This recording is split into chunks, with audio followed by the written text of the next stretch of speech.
Welcome to ID the Future, a podcast about intelligent design and evolution.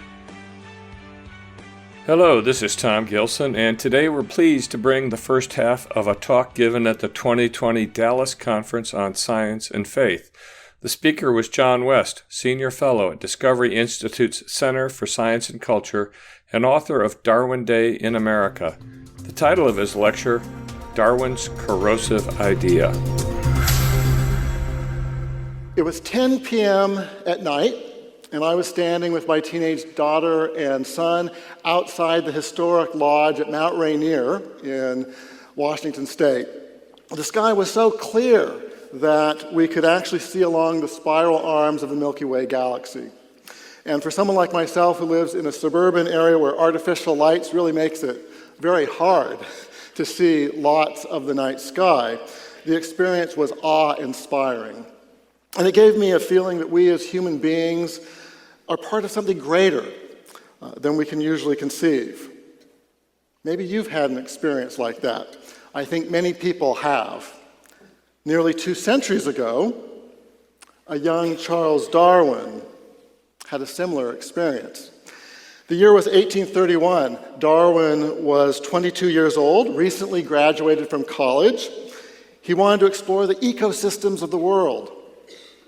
So he joined the expedition of the HMS Beagle in its voyage to South America and beyond. 2 months later, he was walking in the midst of a Brazilian rainforest, confronted by the beauty. Darwin experienced an overwhelming sense of awe. Surely, he thought, man was more than just an animal, and there was some greater purpose behind nature than mere physical survival. Unfortunately, Darwin's sense of awe about nature and about human beings did not last. Fast forward to the ending chapter of his life, as he wrote his autobiography. Reflecting on his earlier sense of awe in that rainforest, Darwin wrote that now not even the grandest scenes in nature would inspire such a view. Why?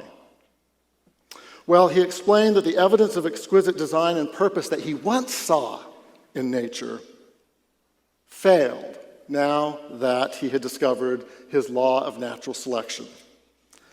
Now, there are many different influences that shape our culture's view of human beings, but I've become convinced that one of the most significant has happened to be modern science in the form of Darwinian biology.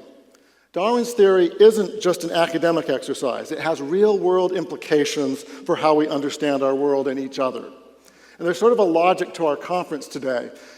In my talk and in Steve Meyer's talk, and sort of in our morning sessions, we're going to be focusing on why does it matter?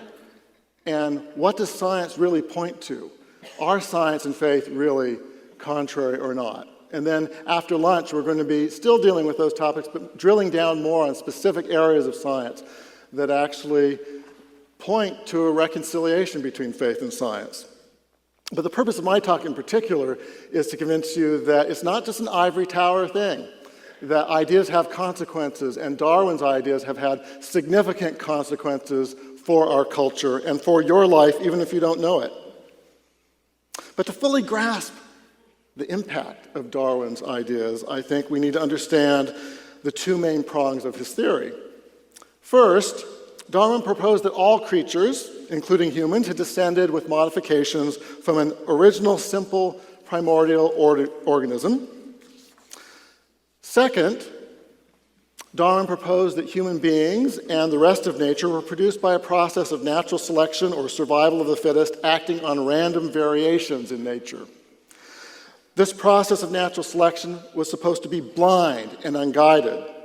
Now, you can believe in a guided form of evolution, and many people have throughout the past 100 years, but that was not Darwin's theory. It's really important to understand that. And that's not the mainstream theory of evolution accepted today by most evolutionary biologists. To Darwin and many others, the first prong of his theory, common descent, suggested that there was no fundamental difference between human beings and the rest of nature.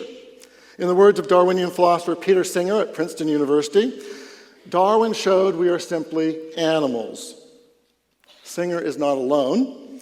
in that view. According to a 2016 survey, 45% of American adults, nearly half, 45%, believe that, quote, evolution shows that human beings are not fundamentally different from other animals, unquote.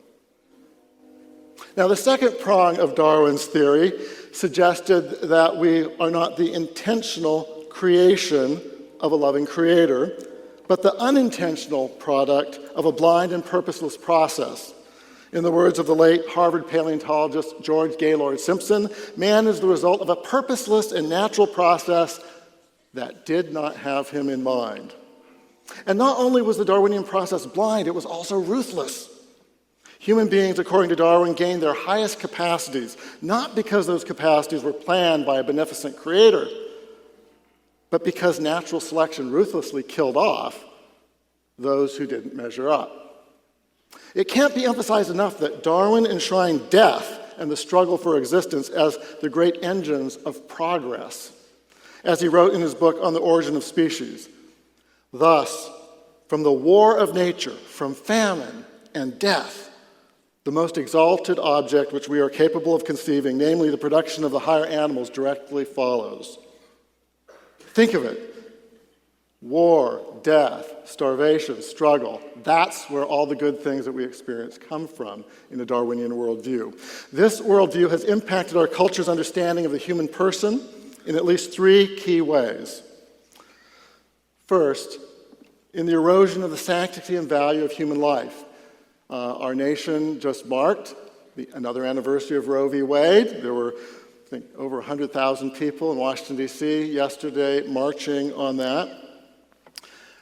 There are a lot of connections between Darwinian theory and the devaluation of life.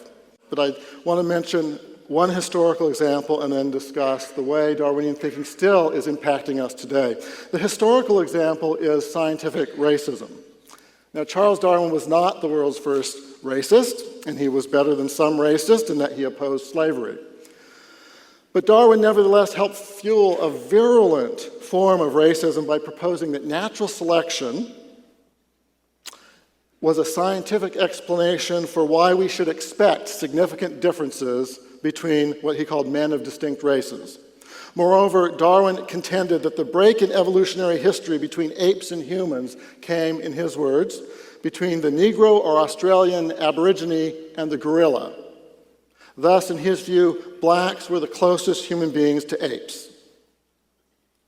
Now, Darwin's view inspired a whole generation of scientists, like one of his correspondents, who was named Ernst Haeckel, who became preoccupied with trying to use evolution to classify races according to their presumed evolutionary history. And if you actually look up here, you will see a diagram that appeared in countless biology textbooks in the early part of the 20th century that derived from Ernst Haeckel. And if you see it, on the very top you have the Nordic male, who's the top of the evolutionary ladder. And then at the very bottom, you see these ape-like creatures. Note in the middle, and this was actually Haeckel's point for this diagram, that the gap between the lowest human being and the highest human was a lot larger than the gap between the highest ape and the lowest human.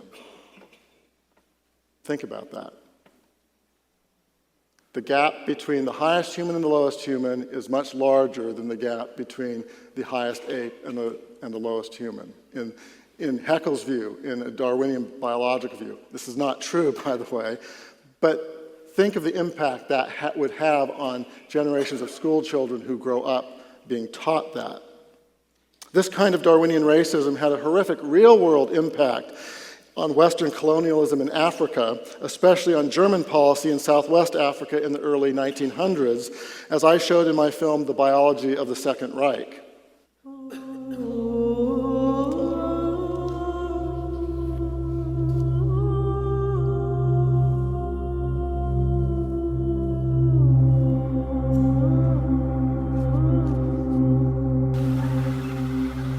Between 1904 and 1908, the German military attempted to eradicate the Herero people in southwest Africa in what some scholars consider the first genocide of the 20th century.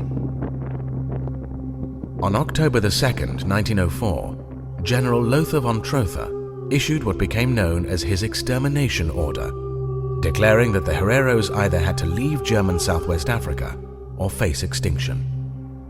Herero men would be executed, and Herero women and children would be driven into the desert where they would die of starvation or dehydration. Von Trotha justified his extermination campaign by an explicit appeal to social Darwinism, telling one newspaper that human feelings of philanthropy could not override the law of Darwin's the struggle of the fittest. When von Trotha's extermination campaign provoked a backlash in Germany, a new plan was developed to move the remaining Hereros to concentration camps, where many more would ultimately die from malnutrition, disease, and exhaustion. In these death camps, the Hereros were subjected to medical experiments by German doctors, and their skulls were collected for shipment back to Germany to be studied by experts in racial science. By 1908, it's estimated that more than 80% of the Herero people had been eliminated from German Southwest Africa. Back in Europe, meanwhile, German military leaders prepared for the next conflict on their continent. That was decades before the rise of Hitler. What happened in German Southwest Africa was horrific, but there were also impacts of Darwinian racism here in the United States. In America, our immigration restrictions in the 1920s were largely devised in cooperation with Darwinian biologists who decided that certain races were lower on the evolutionary scale and so should be kept out. The Bronx Zoo in New York City put an African man on display in a cage with a monkey as an evolutionary missing link between humans and apes in the early 1900s. We sterilized 60,000 women against their will in the name of eugenics, an effort to remake humanity by applying the principles of Darwinian biology to human breeding. Eugenics was promoted by leading evolutionary biologists at Harvard, Princeton, Yale, the University of Texas, Columbia, Stanford, and the National Academy of Sciences. Now, today, Darwinian biology is still employed to devalue life. In the area of abortion, both scientists and activists over the past several decades have appealed to Darwinian theory to justify the claim that babies in the womb aren't fully human. Invoking an idea known as embryonic recapitulation, these proponents of abortion argue that human infants replay the history of evolution as they develop in the womb. They go through a fish stage, a lower mammal stage, and more before finally reaching the state of a human being. Thus, if you abort an infant while she's still in the fish stage, it's no more immoral than killing a fish. Embryonic recapitulation is junk science and has been discredited even among evolutionary biologists for decades. That hasn't stopped some of them, including National Academy of Sciences members, as I talk about in my book, Darwin Day in America, from promoting this junk science as a defense of abortion. It also hasn't stopped the argument from being invoked repeatedly in the more popular sphere by people like, say, the late journalist Christopher Hitchens in his best-selling book a few years ago, Why God is Not Great. Darwinism feeds into the culture of death in more subtle ways as well. Prominent Darwinians believe that humans aren't inherently more valuable than any other animal. So how we treat animals, we should treat humans. Jerry Coyne of the University of Chicago is one of America's most prominent evolutionary biologists. He has argued on his blog for legalizing infanticide for babies with birth defects or handicaps. He wrote this in explanation, quote, "After all, we euthanize our dogs and cats when to prolong their lives would be torture, so why not extend that to humans," unquote. Coyne recognizes that the reason we don't do that is because of our view of human beings is really different than the one propounded by Darwinism, and that Darwinism has yet to overcome this challenge of this different view of human beings. So he wrote this: "The reason we don't allow euthanasia of newborns is because humans are seen as special. And I think this comes from religion, in particular the view that humans, unlike animals, are endowed with a soul. When religion vanishes, as it will, So will much of the opposition to both adult and newborn euthanasia, unquote. This same Darwinian devaluation of human life can be found among a growing number of activists in our society who can simply be called anti-human. Today, Darwinian ideas influence the views of many of the most strident anti-human activists.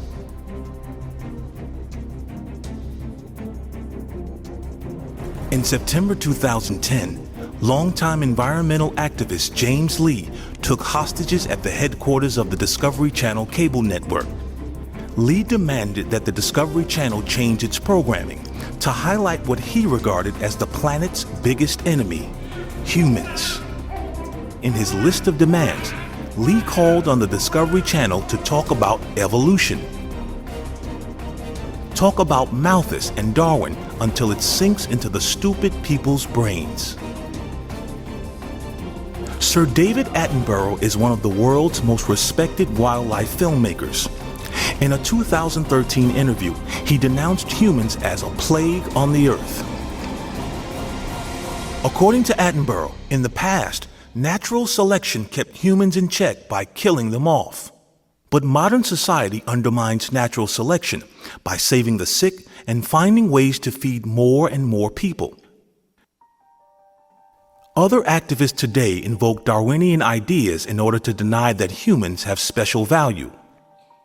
Christopher Maines was an early leader in the influential environmental group Earth First. In his book, Green Rage, he argues that evolution means there is no basis for seeing humans as more advanced or developed than any other species. According to Maines, human beings are not the goal of evolution because evolution has no goal. In his words, evolution simply unfolds, life form after life form, and Darwin invited humanity to face the fact that the observation of nature has revealed not one scrap of evidence that humankind is superior or special, or even particularly more interesting than, say, lichen. The use of Darwin's theory to debunk human dignity spans the ideological spectrum. Princeton University bioethicist Peter Singer is author of the book, A Darwinian Left. Singer claims that the life of a newborn baby is of less value than the life of a pig, a dog, or a chimpanzee. And where does Peter Singer get this from? He's told us. In an interview, Peter Singer made very clear that his view was going back to Darwin. He said, Darwin really showed us that human beings aren't special. We're not sort of separate from the rest of nature. We're not unique. And so that we shouldn't be treated that way. And so this idea that there's something special or unique about human beings and that human beings deserve special treatment really is undermined by Darwin in Peter Singer's view.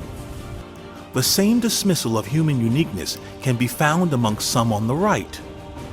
John Derbyshire was a longtime writer for the conservative journal National Review.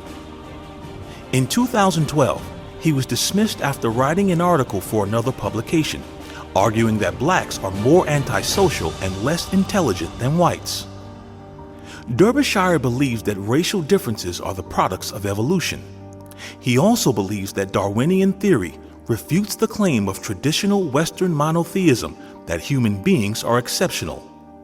In his words, the broad outlook on human nature implied by Darwinian ideas contradicts the notion of human exceptionalism. To modern biologists informed by Darwin, we are merely another branch on nature's tree. That was political scientist John West, author of Darwin Day in America, How Our Politics and Culture Have Been Dehumanized in the Name of Science. You can find it at Amazon and with other online booksellers. Stay tuned to ID the Future for the second half of West's Dallas lecture on Darwin's corrosive idea. For ID the Future, this is Tom Gilson. Stay well. This program was recorded by Discovery Institute's Center for Science and Culture. ID the Future is copyright Discovery Institute. For more information, visit intelligentdesign.org and idthefuture.com.